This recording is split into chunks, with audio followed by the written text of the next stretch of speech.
Hello दोस्तों, स्वागत है आपका अपने चैनल एग्जाम जोन पर। एक बार फिर से मैं हाजिर हूँ 14 जून 2020 के इंपॉर्टेंट इवेंट्स के साथ। आप वीडियो ध्यान से देखें क्योंकि वीडियो के लास्ट में आपको 2 क्वेश्चंस के जवाब देने हैं। आज का पहला क्वेश्चन देखते हैं। कोविड-19 वॉर बोट ये किस स्टेट गवर्नमेंट के द्वारा लॉन्च किया गया है? तो रिसेंटली त्रिपुरा गवर्नमेंट ने कोविड-19 नाम का वॉर बोट लॉन्च किया है। ये एक रोबोट है। सबसे खास बात इस रोबोट की ये है कि इसको टोटली वेस्ट मटेरियल से बनाया गया है। आप देखिएगा पर्पज़ क्या है कोविड-19 वॉर बोट का। इस रोबोट के द्वारा जो कोविड-19 पेशेंट्स हैं उनको फूड और मेडिसिन की सर्विसेज प्रोवाइड की जाएंगी। आप याद रखिएगा इस समय जितने भी रोबोट लॉन्च हो रहे हैं उनका मेन पर्पज़ यही है कि हॉस्पिटल्स में वो कोविड-19 पेशेंट्स को फूड और मेडिसिन सर्विस प्रोवाइड करें ताकि हेल्थ वर्कर्स उनको टच करने से बच सकें। देखिए कुछ दिन पहले ही महाराष्ट्र में वर्ल्ड का पहला इंटरनेट कंट्रोल्ड रोबोट बनाया गया था। उसका नाम क्या था? कोरोबोट। कोरोबोट भी इसी पर्पज़ के लिए बनाया गया था। महाराष्ट्र में वर्ल्ड का पहला इंटरनेट कंट्रोल्ड बोट था ये। त्रिपुरा की बात करते हैं तो यहाँ आप देख सकते हैं मैप में तीनों तरफ से ये बांग्लादेश से घिरा हुआ है त्रिपुरा। सीएम कौन है यहाँ के? विप्लव कुमार देव यहाँ के सीएम हैं और रमेश बैस हैं यहाँ के गवर्नर। आप देखिएगा त्रिपुरा के साइड में आप मिजोरम देख सकते हैं जिसकी कैपिटल आइजावल है। यहाँ की इस समय एक लाई करके ट्राइबल कम्युनिटी है, वो बहुत न्यूज़ में है। तो कभी आपसे एग्जाम में पूछ लें लाई कम्युनिटी कहाँ से बिलोंग करती है तो मिजोरम से बिलोंग करती है। तो आप ये दोनों फैक्ट याद रखेंगे। कोविड-19 वॉर बोट त्रिपुरा से रिलेटेड है और लाई कम्युनिटी मिजोरम से। नेक्स्ट क्वेश्चन देखते हैं। रिसेंटली इंडिया का एम्बेसडर फिलीपींस में कौन अपॉइंट हुआ है? तो रिसेंटली फिलीपींस में इंडिया के एम्बेसडर अपॉइंट हुए हैं एस शंभू कुमार।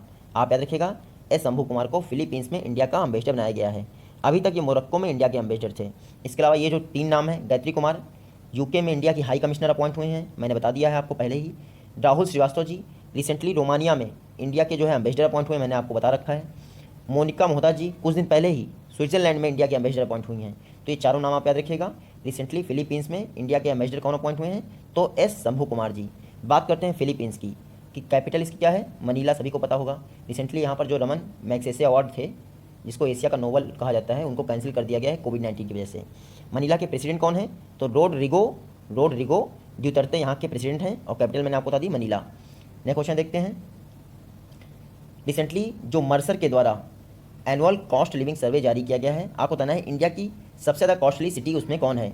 तो इंडिया की सबसे कॉस्टली सिटी इस सर्वे में है मुंबई। ऑल ओवर वर्ल्ड में इसकी बात की जाए तो ऑल ओवर वर्ल्ड में इसकी रैंकिंग है 60 और सिर्फ एशिया में देखा जाए तो मुंबई 19th नंबर पे आता है। आप देखिएगा मुंबई के इंडिया की कौन सी सिटी है जो सबसे ज़्यादा कॉस्टली है? सेकंड नंबर पे तो दिल्ली आती है आपकी जो सेकंड नंबर पे है। इसकी रैंक ऑल ओवर वर्ल्ड में 101 है, आप याद रखिएगा। और थर्ड नंबर पे चेन्नई आती है। तो मुंबई, दिल्ली और चेन्नई इंडिया की 3 सबसे कॉस्टली सिटी हैं। यही अगर एनुअल कॉस्ट लिविंग सर्वे जो इस बार का जारी हुआ है 26 एनुअल कॉस्ट लिविंग सर्वे है। वर्ल्ड में देखें कि कौन सी सिटी सबसे ज़्यादा महंगी है तो हांगकांग वर्ल्ड की सबसे महंगी सिटी है, सबसे कॉस्टली सिटी है। सेकंड नंबर पे तुर्कमेनिस्तान की कैपिटल आती है अश्काबाद, आप याद रखिएगा। और थर्ड नंबर पे जापान की कैपिटल आती है टोक्यो जो है जापान की कैपिटल है, ये थर्ड नंबर पे आती है एनुअल कॉस्ट लिविंग सर्वे में सबसे महंगी शहरों की लिस्ट में। इसको जारी कौन करता है? तो मर्सर क्या है? यूनाइटेड स्टेट में न्यूयॉर्क स्थित एक एनालिटिकल फर्म है जो हर वर्ष एनुअल कॉस्ट ऑफ लिविंग सर्वे जारी करती है। इंडिया में इस बार हाईएस्ट रैंकिंग रही है मुंबई की और ऑल ओवर वर्ल्ड में हांगकांग की। नेक्स्ट क्वेश्चन है, किस स्टेट गवर्नमेंट ने रिसेंटली B19 नाम से एक मास्क डिस्पोजल मशीन लॉन्च की है जो कि यूज्ड मास्क के लिए बनाई गई है? तो B19 नाम की एक मास्क डिस्पोजल मशीन लॉन्च की गई है केरल गवर्नमेंट के द्वारा। इसको बनाया किसने है? तो केरल में एक स्टार्टअप है कोचीन में VST मोबिलिटी सोल्यूशन। इसने यूज्ड मास्क के लिए डिस्पोजल मशीन बनाई है। और ये जो B19 मास्क डिस्पोजल मशीन है ये पूरी तरह से ऑटोमेटिक मशीन है। इसमें आप मास्क को डाल दीजिए और ये उसको डिस्पोज कर देगा। तो आप देखिएगा mask disposal machine B19 Kerala में लॉन्च हुई है। ये मैप में है केरल इस समय कई बातों से चर्चा में है। जैसे अपने सभी सिटीजन को फ्री इंटरनेट एक्सेस प्रोवाइड करने वाला इंडिया का पहला स्टेट हो गया है केरला। इसने के फोन नाम का एक प्रोजेक्ट लॉन्च किया था। केरला फाइबर ऑप्टिक नेटवर्क नाम का एक प्रोजेक्ट लॉन्च किया था अपने सिटीजन्स को फ्री इंटरनेट एक्सेस प्रोवाइड करने के लिए। इसके अलावा तिरंगा व्हीकल लॉन्च किया था केरल गवर्नमेंट ने रैपिड स्क्रीनिंग के लिए कोविड-19 के लिए। तो आप ये भी याद रखिएगा। इसके अलावा केरल ने ब्रेक द चेन कैंपेन और break the chain cartoon campaign भी लॉन्च किया था और एक कर्मी करके बोट लॉन्च किया था, कर्मी बोट करके रोबोट केरल गवर्नमेंट ने अपने हॉस्पिटल्स में मेडिसिन और फूड सर्विस प्रोवाइड करने के लिए कोविड-19 पेशेंट को। कर्मी बोट केरल से रिलेटेड है। केरल के सीएम कौन है? तो पिनरई विजयन यहाँ के सीएम हैं। गवर्नर हैं आरिफ मोहम्मद खान। और केरल के साइलेंट वैली नेशनल पार्क हुआ, इराविकुलम नेशनल पार्क हुआ और मथिकेतन 16 नेशनल पार्क हुआ। ये नेशनल पार्क बहुत चर्चा में है, आप याद रखिएगा। नेक्स्ट क्वेश्चन देखते हैं। रिसेंटली किस कंट्री ने कोविड-19 पेशेंट्स को ट्रीट करने के लिए सोहो जोधा नाम का ऑनलाइन प्लाज्मा नेटवर्क लॉन्च किया है। तो सोहो जोधा नाम का ऑनलाइन प्लाज्मा नेटवर्क लॉन्च किया गया है बांग्लादेश के द्वारा। पर्पज़ क्या है? ये जो सोहो जोधा है ये ऑनलाइन प्लाज्मा एक्सचेंज नेटवर्क है। इसमें जो लोग भी कोविड-19 से ठीक हो चुके हैं उनका प्लाज्मा लिया जाएगा और यहाँ पर उसकी सारी जानकारी अवेलेबल रहेगी, जिससे जो लोग नए पीड़ित हैं कोविड-19 से उनके इलाज में इस प्लाज्मा का यूज़ हो सके। तो आप देखिएगा Soho Jodha online plasma network Bangladesh के द्वारा लॉन्च किया गया है। ये आप मैप में देख सकते हैं। बांग्लादेश पीएम कौन है? शेख हसीना इस समय पीएम है। प्रेसिडेंट हैं अब्दुल हामिद जी। बांग्लादेश की करेंसी है टका। आप याद रखिएगा। नेक्स्ट क्वेश्चन देखते हैं। प्लानिंग कमीशन यानी योजना आयोग के farmer member doctor A Vaidyanathan का निधन हो गया है। आपको बताना है किस इंडियन स्टेट से बिलोंग करते थे। तो डॉक्टर ए वैद्यनाथन तमिलनाडु से बिलोंग करते थे। आप याद रखिएगा। ये योजना आयोग के पहले मेंबर रह चुके हैं और तमिलनाडु से बिलोंग करते थे। हालांकि योजना आयोग ही समाप्त कर दिया गया है। और आप याद रखिएगा ए वैद्यनाथन जी, इनका भी निधन हो गया, तमिलनाडु से बिलोंग करते थे। ये दूसरी फोटो है आपके आनंद मोहन जुत्सी जी की। आनंद मोहन जुत्सी उर्फ गुलजार दहलवी, इनका भी निधन हो गया है। ये बहुत बड़े उर्दू शायर थे और इंडियन गवर्नमेंट जो उर्दू मैगजीन साइंस की दुनिया पब्लिश करती है ये उसके एडिटर भी थे।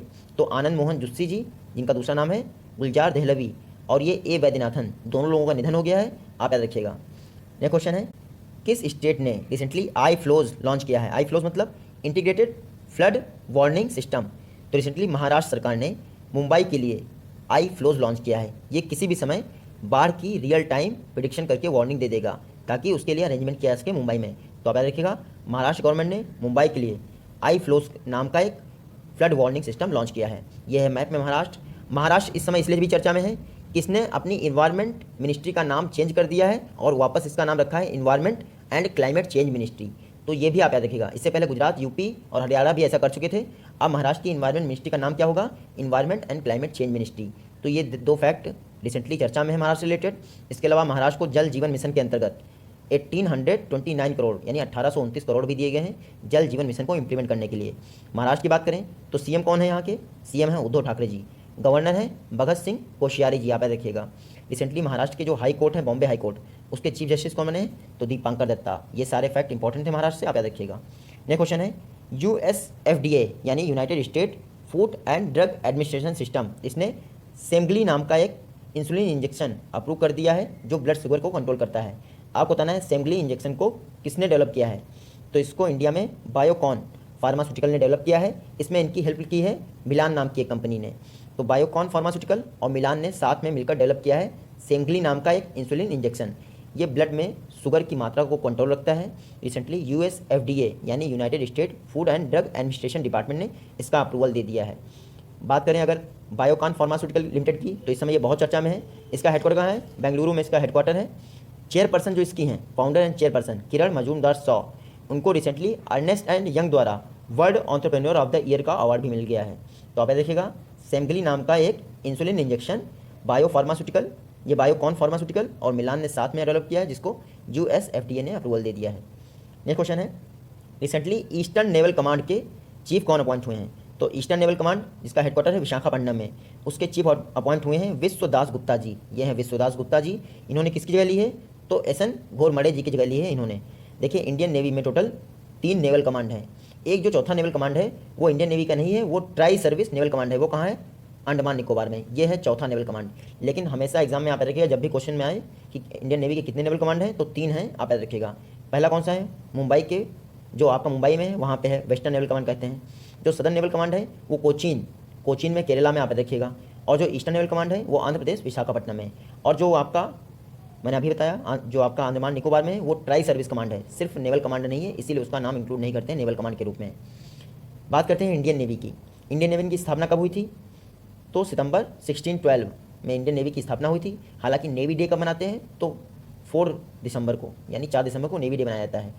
नेवी का मोटो क्या है इंडियन नेवी का? तो सम नो वरुणा है इंडियन नेवी का मोटो। और वर्तमान में जो नेवल चीफ हैं वो 24th नेवल चीफ हैं, आप देखिएगा, एडमिरल करमवीर सिंह जी। तो रिसेंटली ईस्टर्न नेवल कमांड के चीफ कौन बन गए हैं? विश्वास दास गुप्ता जी। नेक्स्ट क्वेश्चन है, 5th international albinism awareness day, ये किस डेट को ऑब्जर्व किया गया? तो इस बार एल्बिनिज्म अवेयरनेस डे हमेशा की तरह 13 होगा, 13 जून को ऑब्जर्व किया गया। प्लीज़ आप इसको करेक्ट कर लीजिएगा। International albinism day. देखिए एल्बिनिज्म होता क्या है? जब हमारी स्किन में जो मेलानिन मेलानिन पिगमेंट होता है उसकी शॉर्टेज हो जाती है तो हमारी स्किन का कलर वाइट होने लगता है। आप देखते होंगे कई जगह पे, तो मेलानिन जो तत्व होता है उसकी कमी की वजह से हमारी स्किन वाइट होने लगती है, तो लोग उन लोगों के साथ दुर्व्यवहार करने लगते हैं। तो दुर्व्यवहार ना करें, इसके विषय में अवेयर करने के लिए हर बार 13 जून को इंटरनेशनल एल्बिनिज्म डे मनाया जाता है। आप देखिएगा, और इस बार का थीम क्या है, मेड टू साइन, ये है इस बार का थीम इंटरनेशनल एल्बिनिज्म डे का। तो प्लीज़ आप इसको करेक्ट कर लीजिएगा, 13 जून है। 8 जून को क्या था, मैंने आप सभी को बताया था, वर्ल्ड ओशियन डे था आपका 8 जून को। 9 जून को क्या था, कोरल ट्रायंगल डे, ये था आपका 9 जून को। फिर आया आपका 12 जून, और 12 जून को मैंने आपको बताया था world day against child labour, ये था। तो आप सारे फैक्ट याद रखिएगा। नेक्स्ट क्वेश्चन देखते हैं, रिसेंटली फीफा की रैंकिंग में किस कंट्री को पहला प्लेस मिला है। तो इस बार गेम हुए नहीं है, तो मोस्टली वही कंट्री जो है उसी लोकेशन पे है जहाँ लास्ट ईयर थी। इस बार फीफा वर्ल्ड रैंकिंग में फर्स्ट प्लेस पे बेल्जियम है, सेकंड पे फ्रांस है, और थर्ड पे है ब्राज़ील। तो वर्ल्ड में फीफा रैंकिंग में मैंने आपको बता दिया कौन टॉप पे है। अगर इंडिया की बात करें तो इंडिया लास्ट ईयर भी 108वें प्लेस पे था और इस बार भी 108वें प्लेस पे है। तो आप याद रखिएगा, फीफा वर्ल्ड रैंकिंग में इंडिया की रैंकिंग क्या है इस बार, 108। बात करते हैं फीफा की, तो इसका फुटबॉल ये फुल फॉर्म ये है, federation international the football association, French language में इसका फुल फॉर्म है। हेडक्वार्टर कहाँ है, तो स्विट्ज़रलैंड के ज्यूरिख में इसका हेडक्वार्टर है। हालांकि स्थापना इसकी 1904 में हुई थी पेरिस में, लेकिन इसका हेडक्वार्टर है ज्यूरिख में। इसके प्रेसिडेंट कौन है, तो जियानी इन्फेंटिनो इसके प्रेसिडेंट हैं। कहीं कहीं गियानी इन्फेंटिनो भी कहते हैं, आपको जो सही लगे वो कर लीजिएगा। गियानी इन्फेंटिनो फीफा के प्रेसिडेंट हैं। नेक्स्ट क्वेश्चन, घर घर निगरानी ऐप किस स्टेट गवर्नमेंट ने लॉन्च किया है। तो घर घर निगरानी ऐप पंजाब की सरकार ने लॉन्च किया है। कोविड-19 स्प्रेड को रोकने के लिए और लोगों पर सर्विलांस रखने के लिए हाउस टू हाउस वाइज इन्होंने घर घर निगरानी ऐप लॉन्च कर दिया है। आप देखिएगा, इस समय जो ये पंजाब है, पंजाब आप देख सकते हैं अमृतसर की कैपिटल है, और सीएम कौन है, अमरिंदर सिंह जी, कई बातों से चर्चा में है।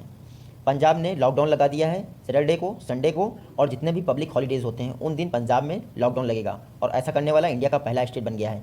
इसके अलावा आपको मैंने बताया था कोवा ऐप लॉन्च किया था पंजाब गवर्नमेंट ने। अब उसमें एक फीचर ऐड कर दिया इन्होंने, मिशन फतेह। कोविड-19 को हराने के लिए इन्होंने कोवा ऐप में एक मिशन फतेह करके फीचर लॉन्च कर दिया है। इसमें उन लोगों को अवार्ड दिया जाएगा जो लोग पूरी तरह से प्रिकॉशन रख रहे हैं और रेगुलरली कोविड-19 के विषय में लोगों को अवेयर कर रहे हैं। मिशन फतेह के अंतर्गत उनको मिशन फतेह वॉरियर का दर्जा दिया जाएगा। तो मिशन फतेह वॉरियर ये पंजाब का इनिशिएटिव है, आप देखिएगा। कोवा ऐप पंजाब का इनिशिएटिव है, घर घर निगरानी ऐप पंजाब गवर्नमेंट का इनिशिएटिव है, और उसके अलावा सैटरडे संडे और पब्लिक हॉलीडे को लॉकडाउन, ये भी पंजाब से रिलेटेड है। इतने सारे फैक्ट याद रखिएगा। सीएम मैंने आपको बता दिए अमरिंदर सिंह जी, नहीं बताए हैं तो आप याद रखिएगा। गवर्नर कौन है, वीपी सिंह बदनौर जी गवर्नर हैं। नेक्स्ट क्वेश्चन देखते हैं, जर्मी क्लीन जो सिक्योरिटी फोर्सेस होते हैं उनकी यूनिफॉर्म को सैनिटाइज करने के लिए जर्मी क्लीन किसके द्वारा डेवलप किया गया है। तो हमारे डीआरडीओ ने बनाया है जर्मी क्लीन। आप याद रखिएगा, ये एक चेंबर टाइप का है, इसमें एक बार में 25 पेयर्स जो यूनिफॉर्म के होंगे उनको आप डाल दीजिए और 15 मिनट में वो डिसइंफेक्ट हो जाएंगे। तो आप याद रखिएगा, जर्मी क्लीन डीआरडीओ के द्वारा बनाया गया है। डीआरडीओ की बात करें यानी defence research and development organisation, 1958 में इसकी स्थापना हुई थी। हेडक्वार्टर है इसका न्यू दिल्ली में। इसका मोटो आप देख सकते हैं, बलस मूलम विज्ञानम, यानी strength origin is in science. Chairperson कौन है, जी सतीश रेड्डी जी। तो आप देखिएगा, जर्मी क्लीन सिक्योरिटी फोर्सेस के यूनिफॉर्म को सैनिटाइज करने के लिए लॉन्च किया गया है डीआरडीओ द्वारा। नेक्स्ट क्वेश्चन है, आरबीआई ने प्राइवेट बैंक्स के ऑनरशिप को रिव्यू करने के लिए 5 मेंबर्स का पैनल बनाया है। आपको बताना है इसके चेयरपर्सन कौन है। तो आरबीआई के द्वारा बनाए गए 5 मेंबर पैनल के चेयरपर्सन हैं पीके मोहंती जी, प्रशांत कुमार मोहंती जी। इनकी अध्यक्षता में अब रिकमेंडेशन दी जाएंगी कि प्राइवेट सेक्टर में जो बैंक्स हैं उनकी ऑनरशिप कैसे डिसाइड की जाए और उनका टेन्योर क्या रहे। तो आप याद रखिएगा, प्राइवेट बैंक्स में ऑनरशिप को रिव्यू करने के लिए आरबीआई ने पीके मोहंती पैनल बनाया है 5 लोगों का। आरबीआई इस समय बहुत चर्चा में है क्योंकि कल ही आरबीआई ने कानपुर स्थित एक पीपल्स कोऑपरेटिव बैंक है उस पर 6 महीने के लिए सारी फाइनेंशियल एक्टिविटीज़ पर बैन लगा दिया है, पीपल्स कोऑपरेटिव बैंक जो यूपी के कानपुर में है। इसके अलावा 250 करोड़ का एक पीआईडीएफ पेमेंट इंफ्रास्ट्रक्चर डेवलपमेंट फंड बनाया था आरबीआई ने, जो रिमोट एरियाज़ में है वहाँ पर point of sale terminal develop करने के लिए। तो ये सारे फैक्ट इंपॉर्टेंट है, आरबीआई से रिलेटेड है, आप देखिएगा। आरबीआई की बात करें तो आरबीआई की स्थापना हिल्टन यंग कमीशन की सिफारिश पर आरबीआई एक्ट 1934 के द्वारा 1 अप्रैल 1935 को हुई थी। कहाँ पे, कोलकाता में। बाद में 1937 में इसको कोलकाता से मुंबई ट्रांसफ़र कर दिया गया था। 1949 में आरबीआई का नेशनलाइजेशन हो गया था और इसी दौरान बैंकिंग रेगुलेशन एक्ट भी पास हुआ था 1949 में। आरबीआई से क्वेश्चन पूछते हैं कि शेड्यूल कमर्शियल बैंक आरबीआई की किस लिस्ट में होती हैं। तो सेकंड शेड्यूल में होती हैं जितनी भी शेड्यूल कमर्शियल बैंक होती हैं। आरबीआई के फर्स्ट गवर्नर कौन थे, तो ऑसबॉर्न स्मिथ आरबीआई के फर्स्ट गवर्नर थे। फर्स्ट भारतीय गवर्नर कौन थे, तो सीडी देशमुख आरबीआई के फर्स्ट भारतीय गवर्नर थे। और वर्तमान में कौन है, 25th आरबीआई गवर्नर हैं शक्तिकांत दास जी। आप देखिएगा। नेक्स्ट क्वेश्चन देखते हैं, कौन इंडिया का पहला स्टेट हो गया है जिसको ट्राइबल स्टूडेंट्स के हॉस्टल के लिए ISO सर्टिफिकेशन प्राप्त हुआ है? तो रिसेंटली ओडिशा गवर्नमेंट को ट्राइबल स्टूडेंट्स का हॉस्टल बनाने के लिए ISO सर्टिफिकेशन प्राप्त हुआ है। ISO का फुल फॉर्म क्या होता है? International organisation for standardisation. ये होता है फुल फॉर्म, उल्टा होता है फुल फॉर्म, आप याद रखिएगा। उड़ीसा सरकार ने कुछ समय पहले मिशन सुविद्या लॉन्च किया था लास्ट ईयर। उसी के अंतर्गत ट्राइबल कम्युनिटी के लिए एक फैसिलिटी पर आधारित सारे हॉस्टल्स बनाए जा रहे थे। तो रिसेंटली इसको ISO सर्टिफिकेशन मिल गया है और ऐसा करने वाला उड़ीसा इंडिया का पहला स्टेट हो गया है। उड़ीसा, ये है मैप में उड़ीसा, कैपिटल भुवनेश्वर है, आप सभी देख सकते हैं यहाँ पर। उड़ीसा का जो हाई कोर्ट है उसमें एक जज अपॉइंट हुई है, उनका नाम है सावित्री राठौर जी। हालांकि जो चीफ जस्टिस अपॉइंट हुए हैं उनका नाम याद रखिएगा, मोहम्मद रफ़ीक जी चीफ जस्टिस होंगे, मतलब हैं उड़ीसा हाई कोर्ट के। मो जीवन पहल और मो प्रतिभा पहल उड़ीसा गवर्नमेंट ने ही लॉन्च की थी। इसके अलावा जो उड़ीसा के पास व्हीलर द्वीप है उसका नाम बदल दिया गया है, अब्दुल कलाम आइलैंड कर दिया गया है उड़ीसा के व्हीलर द्वीप का नाम। उड़ीसा के CM कौन है? CM है नवीन पटनायक जी। इनको पेटा के द्वारा hero to the animal award दिया गया था नवीन पटनायक जी को। गवर्नर है गणेशी लाल जी। तो ये फैक्ट इंपॉर्टेंट है, आप याद रखिएगा। नेक्स्ट क्वेश्चन है, रिसेंटली किसने इंटर्नशिप प्रोग्राम के लिए स्कीम लॉन्च की है जिसका नाम है सहकार मित्रा?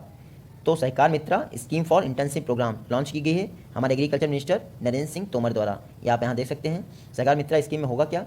इसमें जो स्टूडेंट्स होते हैं उनको इंटर्नशिप प्रोवाइड की जाएगी। जितने भी कोऑपरेटिव इंस्टीट्यूशंस हैं उनमें 4 महीने के लिए इंटर्नशिप प्रोवाइड की जाएगी जिससे उनकी कुछ इनकम जनरेट हो सके।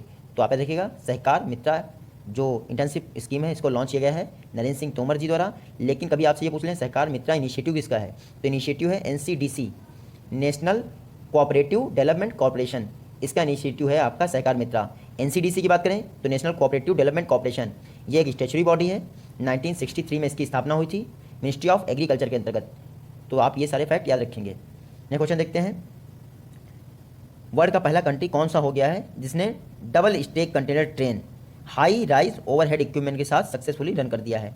तो अभी तक डीजल लोकोमोटिव पर डबल स्टेक कंटेनर ट्रेन कई सारी कंट्री में रन हो रही थी, लेकिन इंडिया ऐसा करने वाला वर्ल्ड का पहला कंट्री हो गया है जहां पर इलेक्ट्रिक लोकोमोटिव पर double stack container train run की गई हैं। तो आप देख सकते हैं डबल स्टेक कंटेनर ट्रेन है, ये गुजरात में रन की गई है वेस्टर्न रेलवे द्वारा। इसमें क्या है, high rise overhead equipment technology का यूज़ किया गया है। इसमें जो इंजन होता है और वहाँ पे जो इलेक्ट्रिक कनेक्टर होता है उसको हाई राइज कर दिया गया है। अभी तक लगभग 2 फीट या 4 फीट की ही ऊंचाई पर होता है, लेकिन लगभग ये 7.5 फीट से भी ऊपर, 7.5 फीट कहूँ, लगभग 7 मीटर के, अब ये टोटल ऊंचाई अगर बॉटम ले लें तो 7.35 मीटर के आसपास हो जाती है। ये जो हाई रिज ओवरहेड इक्विपमेंट तकनीक है इसके द्वारा जो कनेक्टर की हाइट है ये बढ़ा दी गई है और इस पर double stack container train run की गई है गुजरात में। तो ऐसा करने वाला इंडिया वर्ल्ड का पहला स्टेट हो गया है, आप याद रखिएगा। अगर बात करें इंडियन रेलवे की तो मिनिस्टर कौन है? पीयूष गोयल मिनिस्टर हैं। इंडिया की पहली ट्रेन 16 अप्रैल 1853 में रन की गई थी मुंबई से ठाणे 34 किलोमीटर के लिए। उस समय गवर्नर कौन थे? तो लॉर्ड डलहौजी उस समय इंडिया के गवर्नर जनरल थे, आप याद रखिएगा। यह है आज का हमारा लास्ट क्वेश्चन, कंस्ट्रक्शन सेक्टर में इंडिया का फुली डिजिटल ऑर्गेनाइजेशन कौन बन गया है? तो recently NHAI, national highway authorities of India, ये कंस्ट्रक्शन सेक्टर का पहला फुल्ली डिजिटल ऑर्गेनाइजेशन बन गया है। नितिन गडकरी जी इसको देख रहे हैं। देखिए NHAI ने recently AI based data analytics platform launch किया था, डाटा लेक उसका नाम था। तो डाटा लेक किसके द्वारा लॉन्च किया था? NHAI के द्वारा। उसके बाद इन्होंने प्रोजेक्ट मैनेजमेंट सॉफ्टवेयर भी लॉन्च किए कई सारे, जिसके बाद अब टोटली जो है डिजिटल हो गया है आपका NHAI। तो आप देखिएगा इंडिया का पहला कंस्ट्रक्शन सेक्टर का ऑर्गेनाइजेशन जो डिजिटल हुआ है वो कौन है? NHAI। इसकी स्थापना कब हुई थी? 1988 में इसकी स्थापना हुई थी और चेयरपर्सन आप देखिएगा सुखबीर सिंह संधू जी। ये प्रीवियस वीडियो के क्वेश्चन है, आप सभी ने इनका जवाब दिया था और ये आज की वीडियो से क्वेश्चन है। आई होप कि आप सभी लोग इनका जवाब दे देंगे। मिलते हैं आपसे अपनी नेक्स्ट वीडियो में, तब तक के लिए take care, goodbye and Jai Hind.